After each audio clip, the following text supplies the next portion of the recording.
Well, hi there, and welcome to Lesson 9, our final lesson for the quarter. I want to start by just thanking you for a wonderful quarter. I have so loved reading your discussion board posts, thoroughly enjoyed them.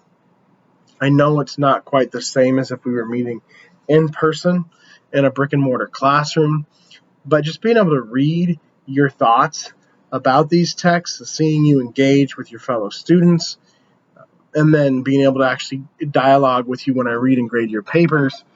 You've just come up with some really great ideas, and I've actually learned things from you about these stories and various texts we've read. So I just want to thank you for helping make this a great quarter. If you've enjoyed it anywhere near as close to how much I've enjoyed it, then this has been a very good class for you too. So in our final lesson, we're going to tackle this big question of, does some world greater than this one exist? And I'll spend some time elaborating on that question and the nuances of it, why I'm asking it in a few slides here. For this lesson, we're going to study William Shakespeare's The Tempest. So this is a play, a drama. We first read a play or a drama in lesson 1, all the way back on our very first lesson, when we read Sophocles' play, Oedipus the King.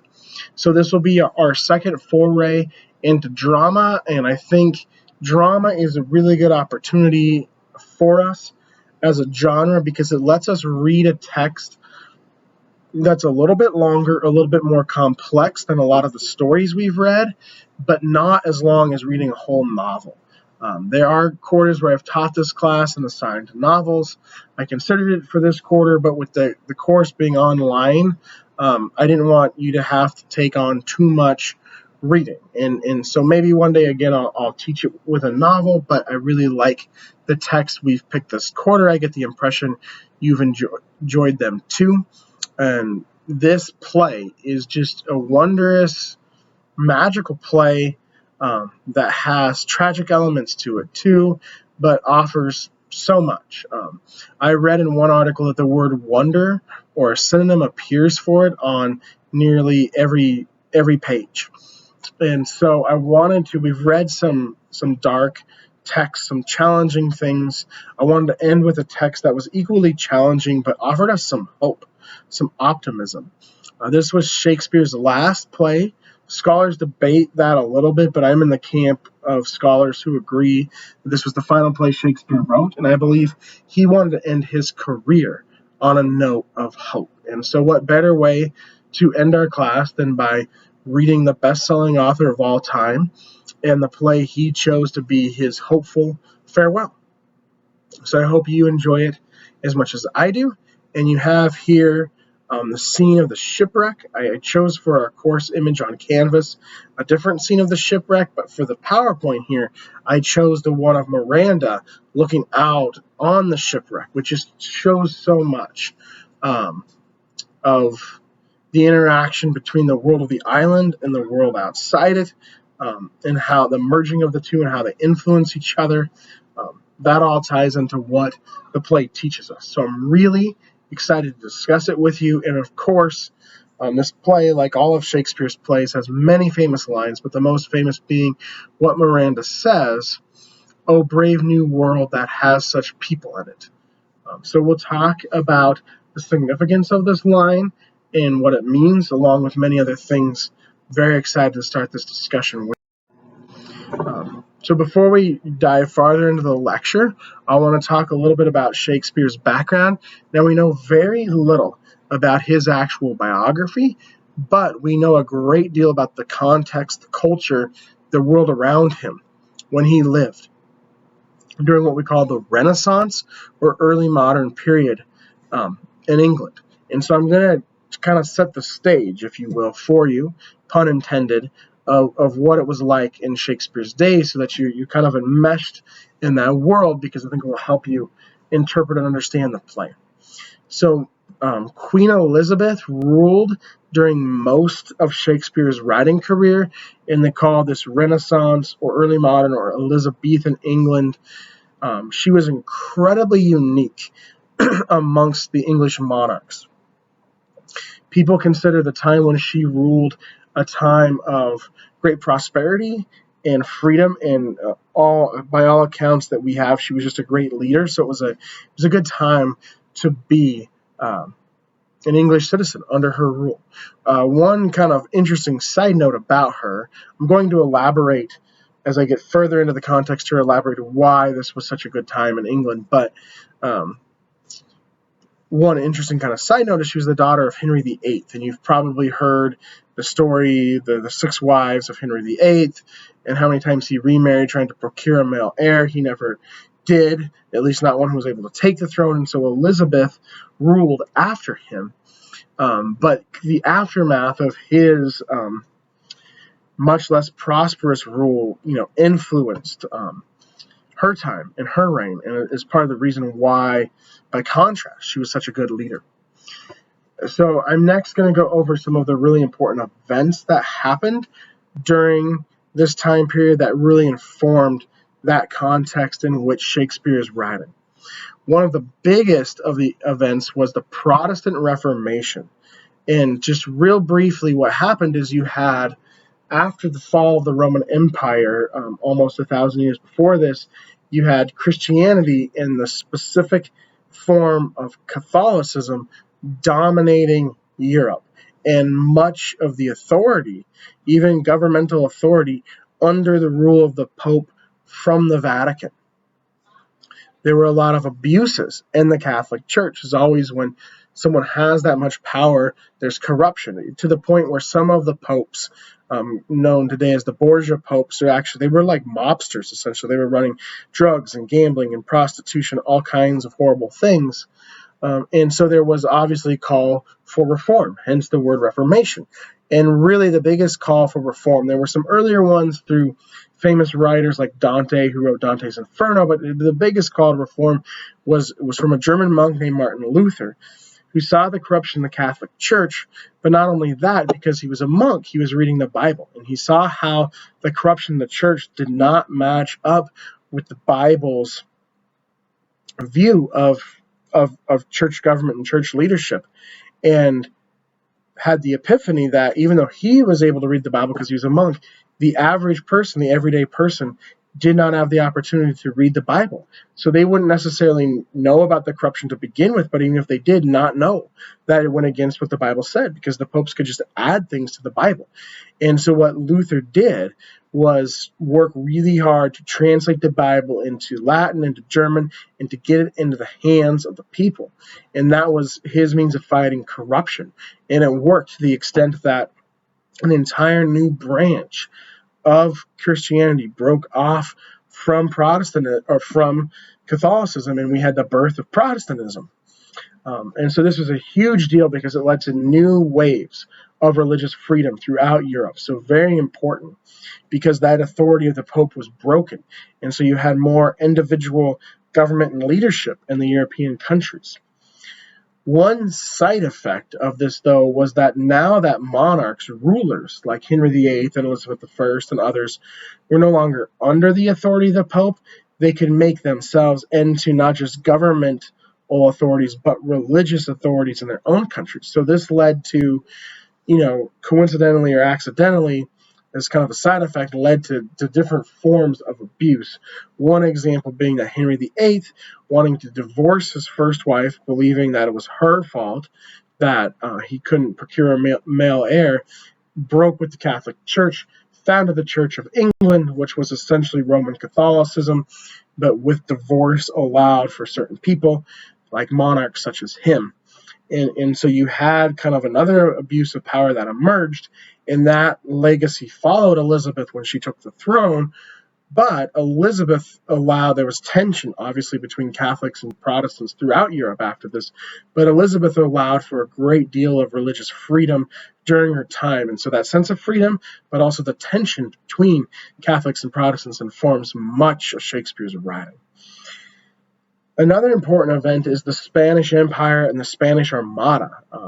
England would start exploring and colonizing the world during this time, and eventually, by about 300 years later, by the Victorian period in the 1800s, would be the world's largest empire. But at this time, England was still relatively small, And at this time, Spain was the largest empire, colonizing much of South America, Latin America, the Caribbean, etc., and they were known for their navy, their armada.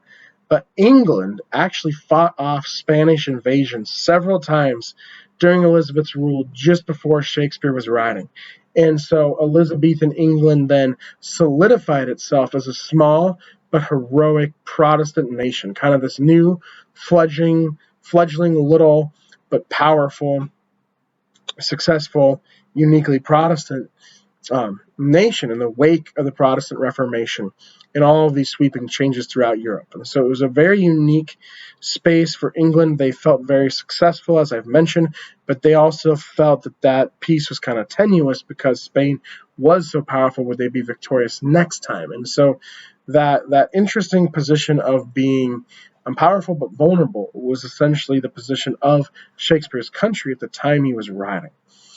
Now, I already mentioned the Protestant Reformation, but I want to talk about several other revolutionary changes and how the Protestant Reformation fit into those changes.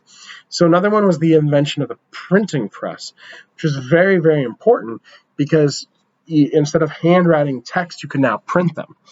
The printing press is probably the biggest invention in terms of literacy and reading up to this point, and from that point until the invention of the internet. Those are probably, printing press and the internet, probably two biggest inventions in the history of literacy and reading. It obviously influenced the Protestant Reformation because it was one of the means Luther had to distribute his translations of the Bible more widely. Third and finally, there was the exploration and colonization of the New World, which I mentioned already in talking about Spain. I have New World in quotes because the peoples of Latin America, South America, the Caribbean, etc., such as the Aztecs, the Incas, the Mayas, etc., Native Americans, they'd been around much longer than the European civilizations, but because the Europeans were the ones exploring these areas in writing the history books about them, and these areas and cultures were new to the Europeans, they called it the New World, even though it was an actually much older world than the European world. And a lot of this colonization and imperialism was really brutal and awful, and it's a dark chapter in world history. And the Tempest, with its depiction of an island that in many ways seems like it could be a Caribbean island, and with characters like Caliban, whom we'll talk about more in a few minutes, there's certainly the idea that Shakespeare was critiquing, attacking this idea of colonizing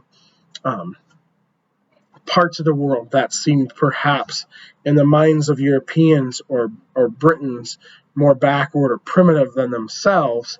Shakespeare engages with and critiques that idea. So those are the three biggest events: the invention of the printing press, Protestant Reformation, and then the exploration, colonization of South America, Latin America, the Caribbean, and Shakespeare's critique of that. Those are the three biggest events. What these events led to was a period of widespread revolutionary change and thus introspection in literature. So how did these sweeping changes, the ability to distribute written works quickly and more widely at a massive rate compared to before, a newfound degree of religious freedom, and the idea that Europe is not the center of the world, not the only culture in the world, that there are all kinds of other very different, very unique cultures. How did these revelations affect people? Writers of this period, including Shakespeare, really explored that. So there's an emphasis, a focus on interiority, or in other words, the interior of the mind, psychology, that wasn't really present in literature to the same degree before Shakespeare's time. Finally, a little about Shakespeare's plays and where they were performed. There was a special theater in London called the Globe, and it was open to all social classes, which is really important because at this point, the middle classes and the working classes, still most of the people in them were illiterate. They couldn't really read or write. And so they could certainly go see something performed. But before this time, drama had been mainly reserved for the upper classes and off limits. But in the Globe, where Shakespeare's plays were performed, they had what they called the penny seats. And so you could get in for just the cost of a penny, or less. And so in the pit at the bottom of the theater, you had the working class, the lower class, the middle class, but they could go and see the plays. And so that's very important because when you're analyzing drama, you have to think about audience. For whom did Shakespeare write these plays? And compared to authors before him, like Sophocles, who wrote Oedipus, mainly for the upper classes, for whom did Shakespeare write his plays? The answer is everyone. Finally, most of them weren't published during his lifetime because people saw them performed live. And so the first collection of his plays were published in what we call the First Folio in 1623, shortly after he died, about 7 years after he wrote The Tempest, his last work.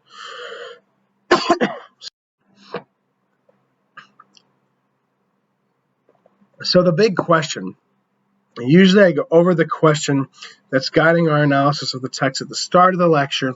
I wanted to wait because I really wanted to spend some time on it. And I say questions here in parentheses because we're really asking more than one question with this question. And so for the last 4 weeks, we've done a little mini unit.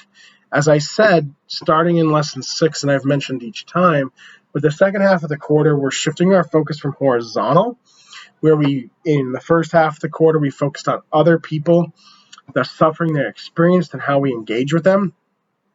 We're shifting our big question focus here in the second half of the quarter to a more vertical rather than horizontal focus, that meaning a more metaphysical, existential, or spiritual focus.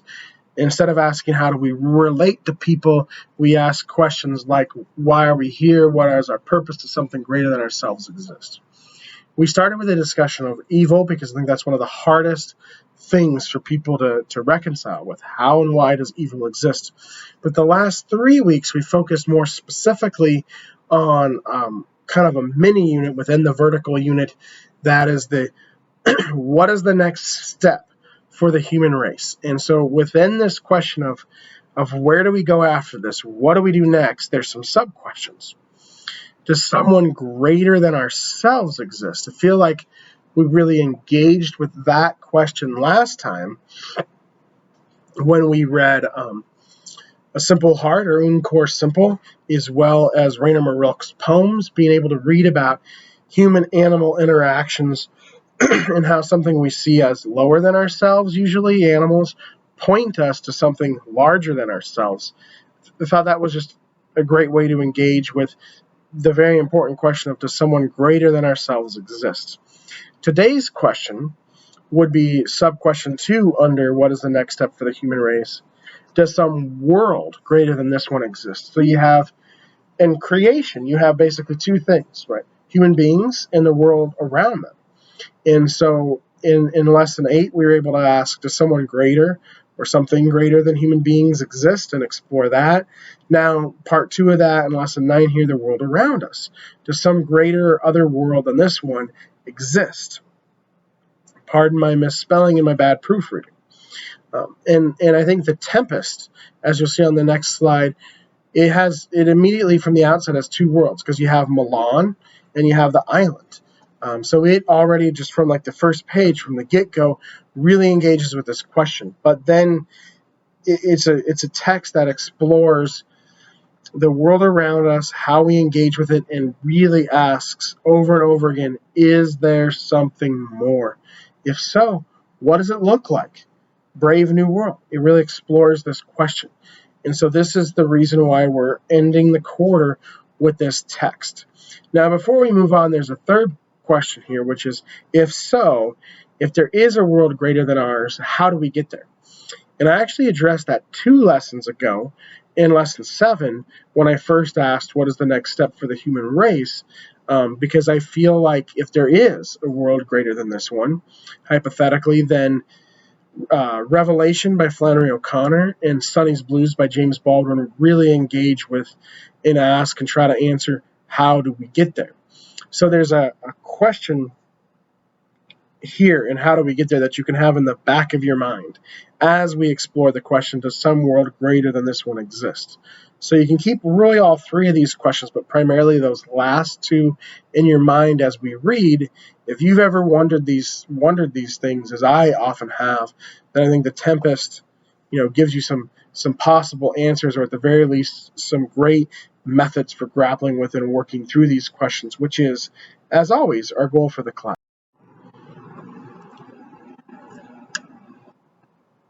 For the main themes, threads we're going to look at, pull on as we closely read The Tempest and try to unravel its meaning. I could probably do an entire PowerPoint just on the main themes. So I'm going to limit myself to one slide here. Immediately, there's the primary versus the secondary world, which comes back to immediately what I said on the last slide about worlds other than our own. So literature, when an author writes, they create a secondary world, which is the world of the story. Now, J.R.R. Tolkien wrote on this and theorized about this quite extensively. So if you're familiar with The Lord of the Rings, which you might be because it's a very popular text, then this will make sense to you. And I'll do my best to explain it in case people are unfamiliar with The Lord of the Rings. But in The Lord of the Rings, Tolkien spent a great deal of time and effort creating a really vast, intricate, imaginary or secondary world. Now, other authors don't go into the same degree of world building as Tolkien. He's like the primo example. But his theory of what he called subcreation or secondary world building is that, although not to the same degree, all authors do this. So, like when we read Faulkner, he created that fictional county of Yaknapthawana County. But just any story, creates its own specific little world with its own properties and values, etc. But Shakespeare here does a significant degree, not to the same degree as Tolkien, but more so than average, an above average degree of world building when he creates the world of the island and The Tempest. But what is most important to remember when talking about the secondary world of a literary text is that the secondary world is always a reflection of the primary world or our world. For instance, in The Lord of the Rings, where Tolkien creates this massively complex and intricate secondary world, as unique as it is, and as intricate and thorough as that world building is, it's still the reflection of our primary world. Because Tolkien lived through horrible things like the Blitz during World War II, where he saw London get bombed. And so the horrors of World War I and World War II haunt the pages of war-stricken Middle-earth. And that's just one example. But what we have on the island in The Tempest is a broken secondary world. It's a fantasy world. Much of it is an illusion, but it's a fantasy world in that there are fantastical elements like magic and spirits and monsters. But it's not fantastical in that it's not a utopia. It's not perfect. Like the primary world, like Earth and Middle-earth, Milan and the island are both broken. And so the fundamental brokenness of the primary world is an important theme in The Tempest. And the secondary world of the island shows us this by being a reflection of the primary world. Another important thread is Prospero's project. This guides the text because from the get-go, from page 1, even as the sailors are experiencing the storm in Act 1, Scene 1, Prospero, the storm is there, but it appears to be there because of him. His goal, his project is at work from the get-go. So what is his project? What is he trying to achieve? Does he achieve it? How? So these are important questions we'll ask. Ariel and Caliban are two of the most important characters in the text. It's hard not to talk mainly about Prospero when you discuss The Tempest, even though all the characters are very important. But I would say after Prospero, at least for me, Ariel and Caliban are the next two most interesting. A popular way to read and interpret The Tempest is to see them as slaves. And in that sense, this text is very much a critique of the imperialism, the colonization that was going on during Shakespeare's time. And so you have Caliban is like this monster, right? But there are these rare moments of beauty, insight, sensitivity coming from him. Very rare, but they're there. So Caliban is not a one-dimensional character. To justify imperialism, the colonizing countries such as Spain and later Shakespeare's England would make the argument that the people of the New World, again in air quotes, right, were primitive or backward or in need of the help of the colonizer, which for the most part wasn't true, but was a way to justify imperialism, even though what they were really after was land and resources, territory, etc. So you have in this depiction of Caliban being a very well-rounded, complex character rather than one-dimensional, a very humanizing portrayal of this savage monster. You have a critique of that rhetoric that people used to justify imperialism, that depicted peoples of the colonized countries as savage or backward or primitive. And so in making them Prospero's slaves, who, by the way, Prospero is no saint, so this reading makes sense, you get a really wonderful critique of colonialism from Shakespeare. But I just want to throw out there as we're on this thread, and you'll see this as we study the text, I think there's more to it than that. I argue that Ariel and Caliban are extensions and reflections of Prospero himself. So if you put that in the back of your mind, I think you start to learn a great deal about the characters in the text. All of that critique of imperialism is there and important. Speaking of it, we see it not just metaphorically through Caliban, but very overtly in the text, because Antonio's plans, his initial plan to usurp Prospero, which was successful, then his later conspiracy on the island, as well as Caliban's conspiracy to assassinate Prospero, these are all instances of lusting after power, which is at the root of imperialism. But I would say there's even more to it than that. At the root of a lust for power is selfishness. And a character like Prospero doesn't have a lust for power, but he is very selfish. And so we start to see the interconnectedness of these broken characters. Even though someone like Prospero seems much more noble or heroic than Antonio or Caliban, he's still broken, selfish in his own way. So in a broken world with broken characters, what you need then is repentance, which is a theme often studied. If you just kind of look at the Spark Notes or the Wikipedia for the Tempest, you'll see how often scholars study the theme of repentance, because that's essentially what Prospero is asking from Antonio and Alonso and what Alonso actually achieves. But I would argue that it's more than that. Again, I would say we in our study should go a step further, and it's actually reconciliation. There's something out of alignment, out of order here. A brother has betrayed another brother. And as we'll see in just a minute, Prospero feels himself complicit in that. So there's a reconciliation here. Relationships are broken. They need to be reconciled. The reconciliation of relationships also often manifests in the form of justice, which in this, there's a lot of ways to interpret or define the word justice, but it's an important part of the Tempest. A lot of Shakespeare's plays deal with what is just or not, including many of his tragedies, such as King Lear or Othello, for instance. So justice is very important.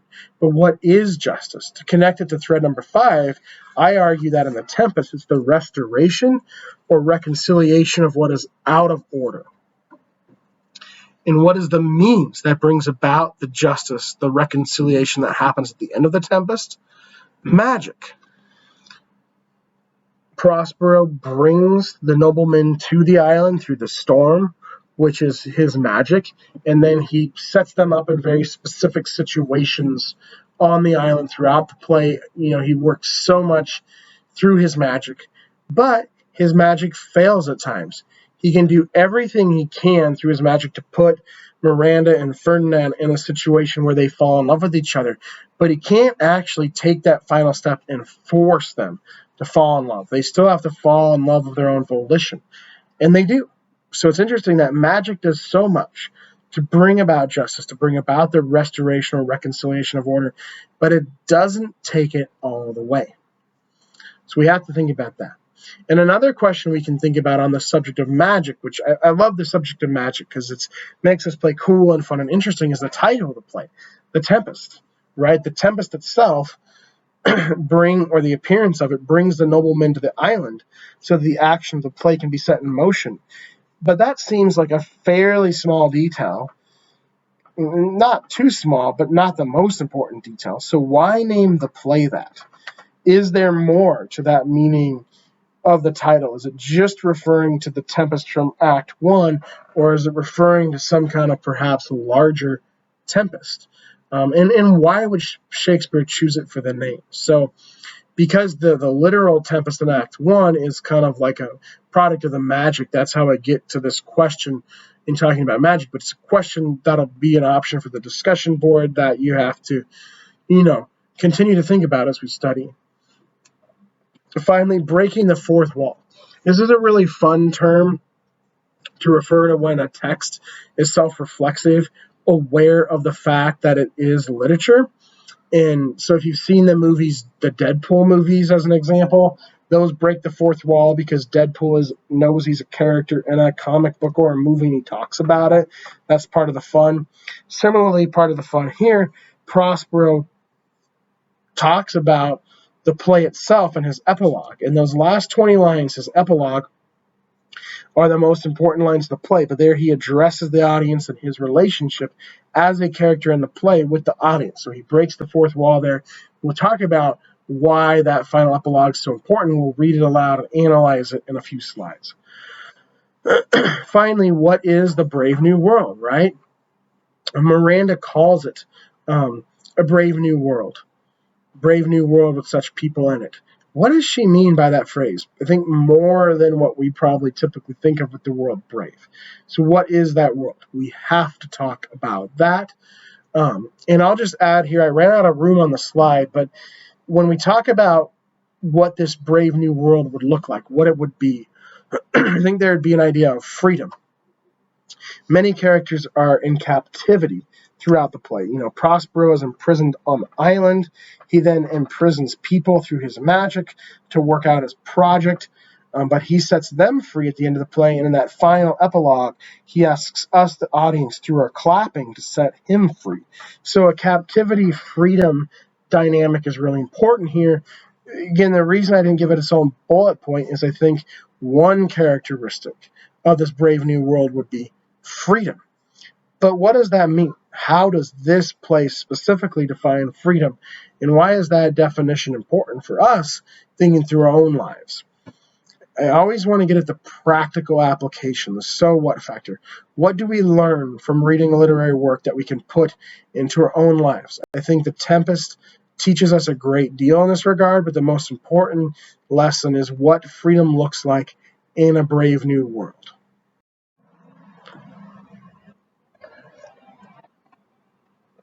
I tend to always start by asking, what do you think of a certain character? Usually the main character, in this case Prospero. What's interesting or unique about Prospero is you usually see a character go through change and growth. Like, for instance, the Iliad, which we read in Lesson 2, you really see how Achilles has changed from Book 1 to Book 24. Here, because Prospero's been on the island for 12 years, and this is the culmination of his plan. We're seeing like the final stage of his plan. He's really gone through all this growth and development already. So he's already very wise and humble, even though he wasn't earlier in his life. By the start of the play, we're reading. And so you get what I think is one of the best reflections of his character early on, as early as Act 1, Scene 2.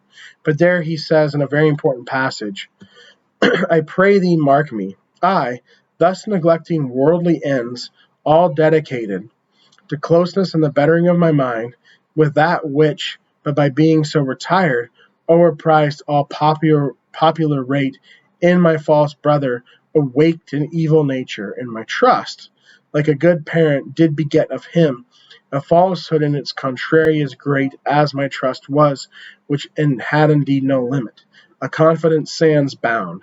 He being thus lorded, not only with what my revenue yielded, but what my power might else exact, like one who, having into truth by telling of it, made such a sinner of his memory. To credit his own lie, he did believe he was indeed the Duke, out of the substitution, and executing the outward face of royalty, with all prerogative, hence his ambition growing. Dost thou hear? I actually have a whole other slide for you where I summarize what we learn about his character here, but I want to try to just unpack, paraphrase this passage for you before it's off of the screen. And so the most important lines here are when he says, he awaked an evil nature in a brother, and my trust, like a good parent, did beget of him a falsehood and its contrary as great as my trust was. So what he's saying is, and before that, the next most important part are the lines just before that, where he talks about pursuing his studies. So Prospero was Duke of Milan, and he was not a good leader. He did not attend well to his people because he was more interested in his studies, learning about the occult, which is how he's able to do magic. He's learned so much. But in learning all of that, he neglected the people whom he was supposed to care for as a leader. And so he put his brother in charge, but his brother has, these weak tendencies, these tendencies toward corruption. And so by placing so much trust in his brother, he put a brother in a position where his brother was very susceptible to his own weaknesses and sins. And his brother, of course, then took advantage of the situation, usurped Prospero, and put himself in power.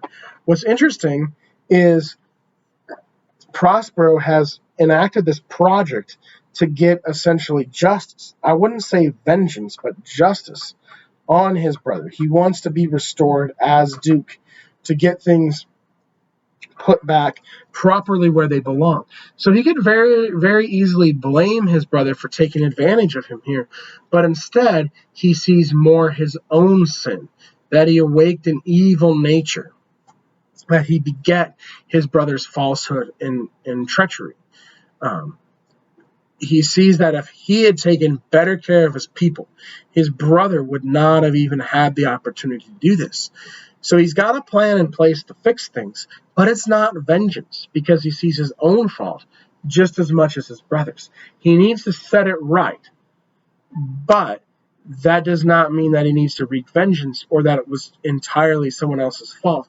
He sees his own part in it. That's a kind of humility he didn't have 12 years ago, before being in exile for 12 years. It's the kind of humility that was missing from a leader who neglected his own people to pursue his studies.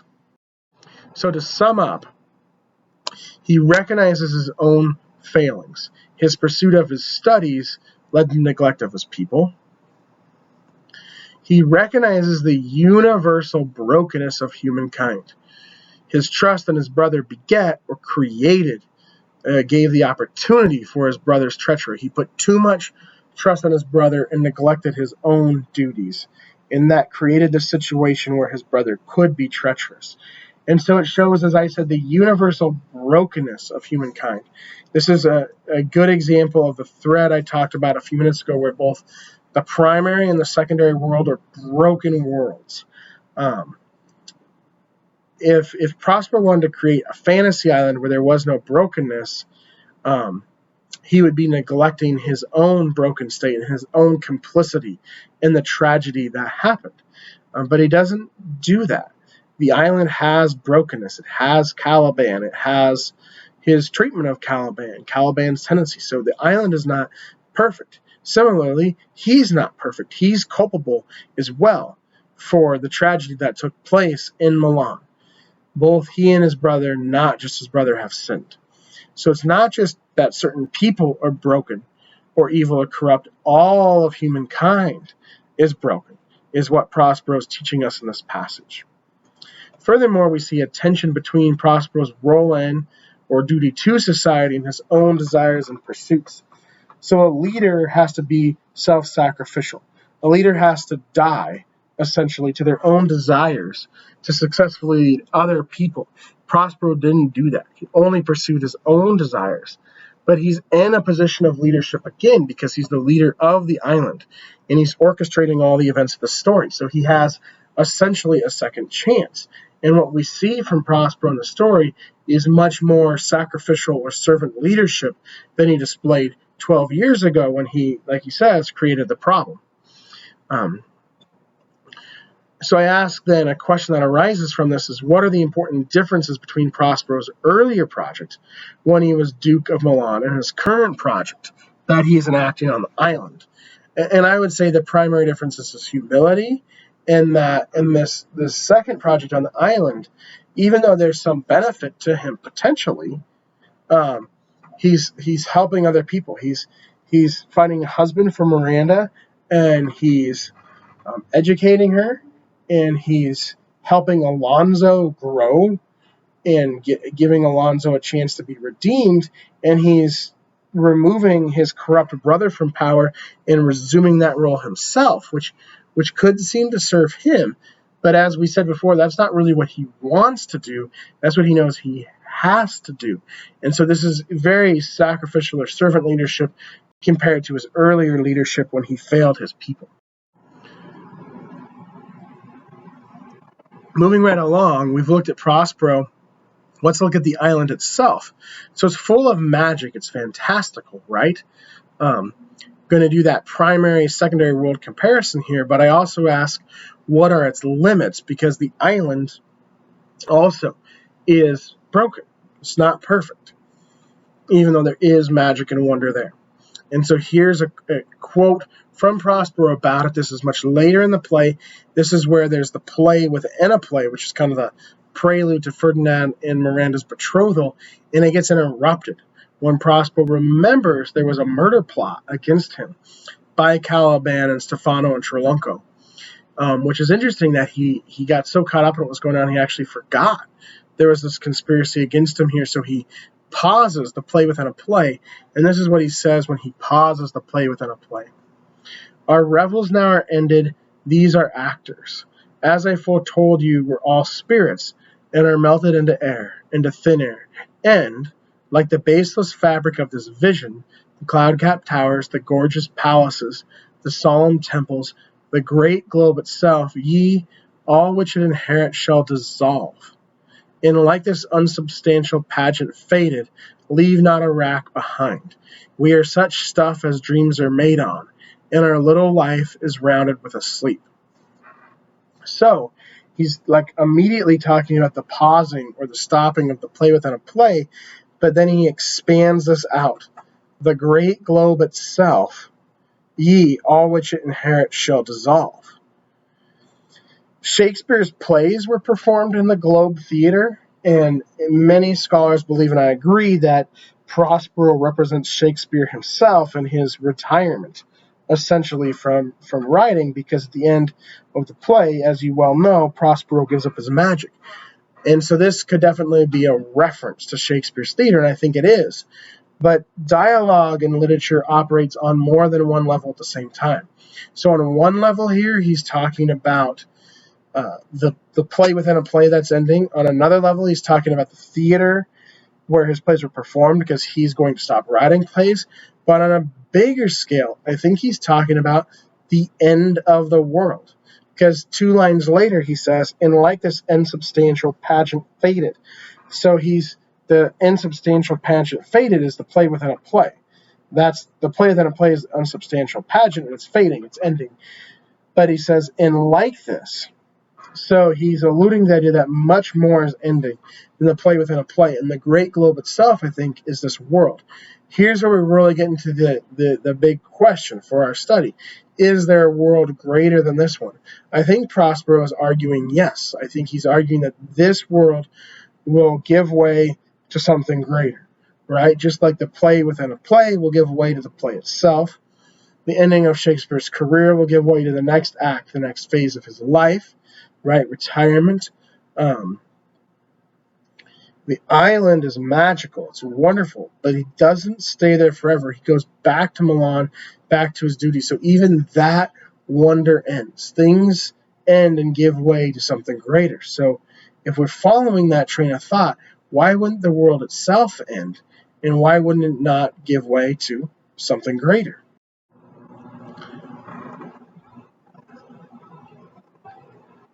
When going over our threads, we talked about justice. And so I ask, does justice prevail in the play? How so? This is very important. As I said, Shakespeare was concerned with justice all throughout his career, and many plays deal with the just versus the unjust, and many of his plays are tragedies. And we don't see justice win out the way we would like it to. Um, but here we really do, and that's incredibly unique among Shakespeare's plays. So let's explore how justice prevails in the play. Here, this is very close to the end, and the nobleman from Milan, it's all been worked out. Prospero has his dukeship back, and Ariel is basically asking Prospero, "You're gonna let them go now that you have what you wanted, what you needed?" And so Ariel's immediately talking about Gonzalo here, but more happens from that. So his tears, his being Galonzo, his tears run down his beard like winter's drops from eaves of reeds. Your charm so strongly works them that if you now beheld them, your affections would become tender. Dost thou think so, spirit? Mine would, sir, were I human. So Ariel's basically saying, you've put these men through a lot. You've gotten what you wanted, what you planned to do. Do you have any pity or empathy for them? Prospero says, do you? And would you shed tears for them? And Ariel says, I would if I were human. So Prospero says, he does too, and he'll set them free. He says, in mine shall. Hast thou, which art but air, a touch, a feeling of their affections? And shall not myself, one of their kind, that relish all as sharply, passion as they, be kindlier moved than thou art? Though with their high wrongs I am struck to the quick, yet with my nobler reason against my fury do I take part. The rarer action is in virtue than in vengeance, they being penitent. The sole drift of my purpose doth extend, not a frown further. Go, release them, Ariel. My charms I'll break, their senses I'll restore, and they shall be themselves. So, they shall be themselves. They've been under an illusion, right? Alonzo believed his son died. There's a really important part right after this where Alonzo sees his son still alive, and he restores Prospero's dukeship. And so what you have here is things out of alignment now back in alignment. They've been under an illusion. So he says they shall be themselves again. But the they shall be themselves again goes much deeper than that. They haven't been themselves before that, right? If you remember, Alonzo was complicit in Antonio's plot to usurp Prospero. And he's remorseful about that. He's, as the line says here, penitent. Believing his son had died in the shipwreck makes him regret his past choices, look at his life differently, and so he's penitent. And so Prospero has used an illusion to make a man see the error of his ways. And by asking forgiveness from Prospero, he redeems himself. And so it's not just that they're no longer under an illusion, they're reconciled to the proper, just order of things.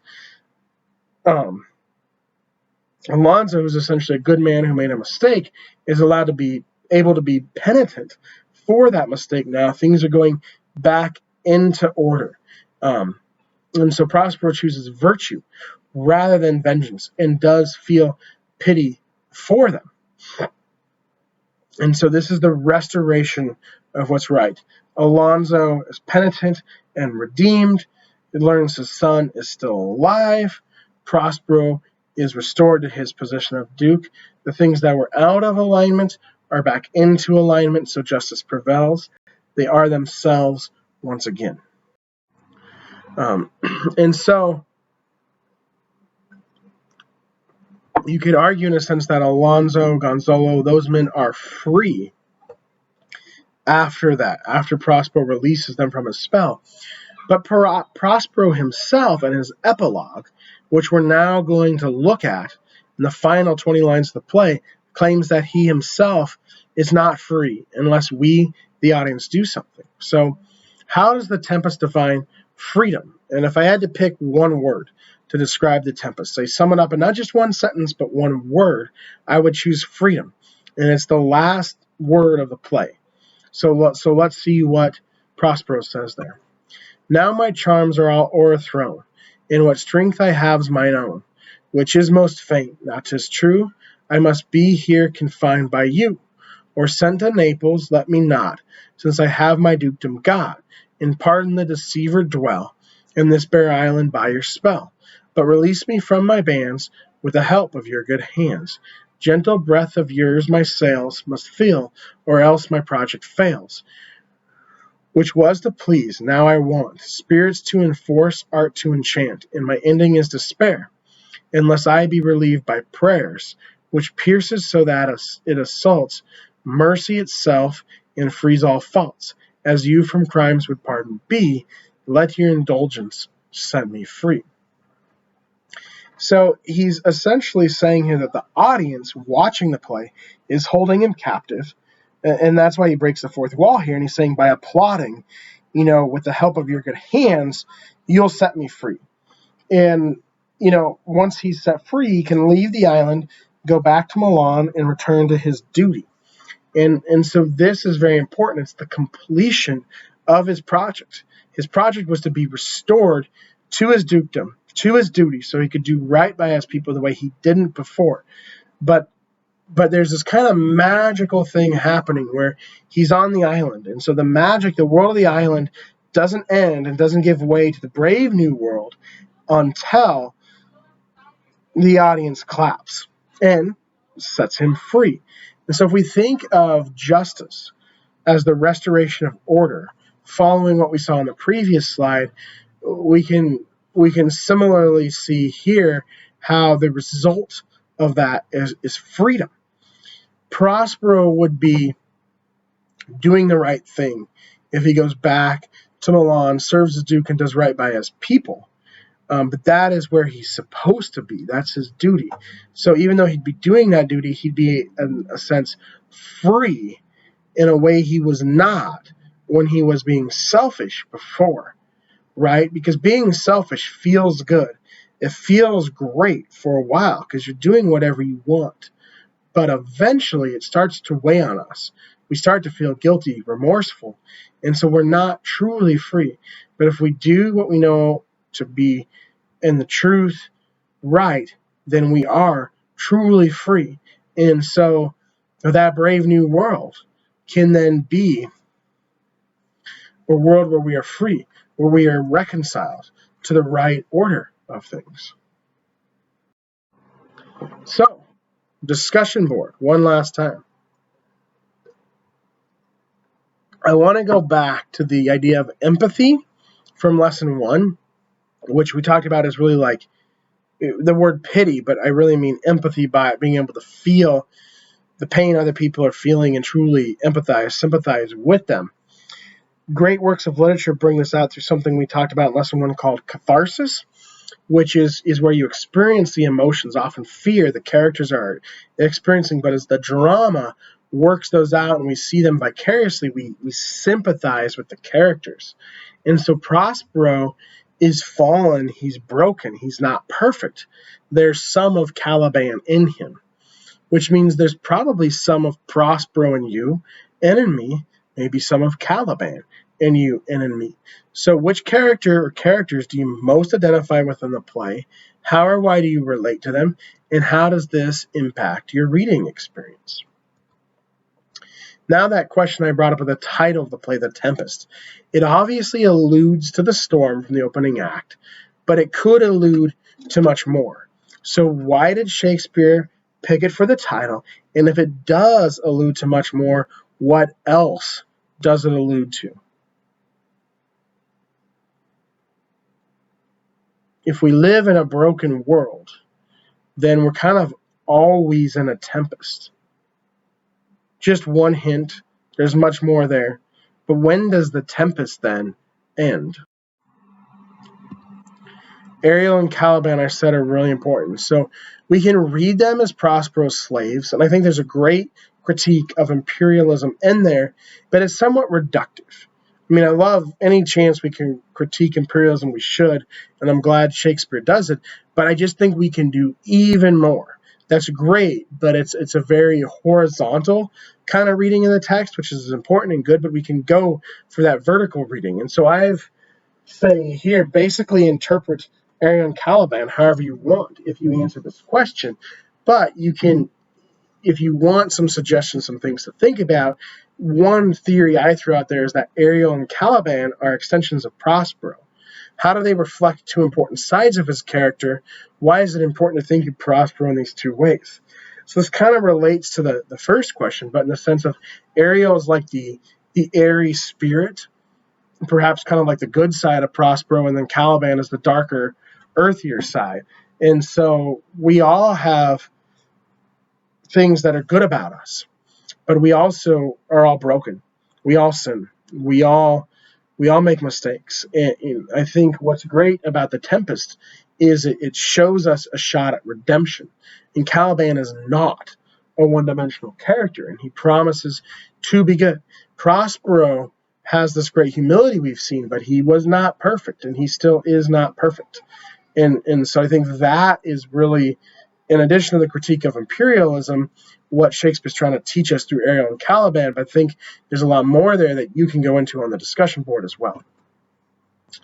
And then to specifically address Caliban, he's at times a crass and brutal character, but in other passages, which the most famous one where he talks about the island in Act 3, which I could have quoted, I just didn't for the sake of time, he's very eloquent and even sensitive. So again, why is Shakespeare? I've said several times Shakespeare's showing Caliban as a complex, well-rounded, not one-dimensional character, but why? What point is Shakespeare trying to make in making Caliban such a complex character? And of course, the Brave New World line. So what do you think Miranda means by brave? Surely it's more than like brave is like heroic, right? Like, you know, not being afraid of death, running into the burning building to save someone. And that's great. That's wonderful. But as I say, we can push for more. So what else does that word mean? So define it. What does she mean by it? And paint me a picture with your words on the discussion board. What kind of world is this Brave New World? Obviously, we need to talk about magic. It's an essential part of Prospero's project, yet it fails at times. It's limited. He can't control Caliban or some of the other characters, even though others he can control. And he brings Miranda and Ferdinand together, but he can't make them fall in love. His plan hinges on that, yet they still do. So his plan works, even though he can't himself with his magic do the most important part. So why does his plan still work? And is there, I think you can ask here, is another higher form of magic at work in the play, in addition to Prospero's magic? In addition to making it fun and full of wonder, why would Shakespeare introduce magic to the play in the first place? On one level, there's Prospero's magic, and there's other forms of magic. But I think he's gesturing to the idea that a greater form of magic is at work, in that justice, which we'll talk about in the next point, we can only achieve through magic. Justice, it seems elusive. We want it. We feel like we've been wronged. We want things to be just. We want them to just work out the way they're supposed to. But it seems like they never do. When we look at the world around us, there's so much that's corrupt and fallen and broken. Yet in this play, they do. I think what Shakespeare's saying is it's only possible through magic. What does that mean? Like, does that mean that to help people I need to get out a wand and learn magic? What does Shakespeare really mean here when he introduces magic? What's he really getting at? So justice, how is it defined in this play? We talked about the restoration of order. We can talk about that in more detail. That's one aspect of it. But it's a really unique play because everything that should happen happens here. It's like a happy ending, almost too happy of an ending. But I think Shakespeare's giving us such a happy ending to make a point about justice and how it works, how it comes about. Shakespeare usually wrote, or he often wrote, comedies and tragedies. And his tragedies are his most famous works. And Oedipus, which we read in lesson 1, is a classic example of a tragedy. Scholars call Shakespeare's The Tempest a tragicomedy because there are these tragic elements, right? Everything that went down in Milan, Caliban's character shows the brokenness of the island, etc. But there's these happy elements too. So they call it a tragicomedy or a romance. So why do you think Shakespeare chose to go out this way? Why give us a note of hope instead of another tragedy? Finally, the most important thread or theme, freedom, the last word of the play from Prospero's epilogue. So what is freedom here? He's captive. He holds people captive. He lets them go. Only we can let them go by clapping. What does it all mean? What is freedom according to The Tempest? And how is this definition useful to us in our lives? So I hope that this class in general and The Tempest specifically has helped you think about the world that we live in, the good things about it, the problems with it, and the idea that there has to be something more, and potentially a glimpse here, as Miranda alludes to, of what that something better could look like. But I thank you again for a wonderful quarter, and more so than ever, look forward to reading your discussion board posts.